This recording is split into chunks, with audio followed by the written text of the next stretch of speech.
Fibroids వీటిల్లో ఏంటంటే ఈ పెళ్లి కాని వాళ్ళలో ట్రీట్మెంట్ డిఫరెంట్గా మారిపోతుంది. పెళ్లి కాని వాళ్ళల్లో లేకపోతే పిల్లలు లేని వాళ్ళల్లో మనం ఫైబ్రాయిడ్స్ ఓన్లీ టిపికల్గా ఒక ఫైబ్రాయిడ్స్ 2-3 ఫైబ్రాయిడ్స్ ఉన్నాయి ఇది అంటే మయోమెక్టమీ అనే ప్రొసీజర్కి వెళ్ళిపోతాం. సో దట్ వాళ్ళు జస్ట్ ఆ ఫైబ్రాయిడ్ రిలీజ్ చేసేసి ఆ యూట్రస్ని ఎక్కువ డ్యామేజ్ చేయరు. సో దట్ వాళ్ళకి మళ్ళీ ఇన్ఫర్టిలిటీ ఇష్యూస్ ఏమీ రాకుండా ఉండేదానికి ఆ ఆప్షన్ ఒకటి తీసుకుంటాము.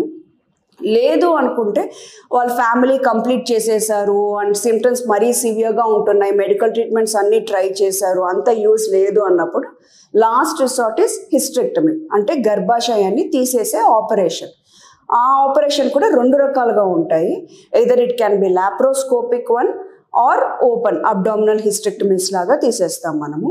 మీరు తీసుకునే అదే మందులు, అదే నాణ్యమైన మందులు మెడ్ ప్లస్ బ్రాండ్స్ పై సగం ధరకే.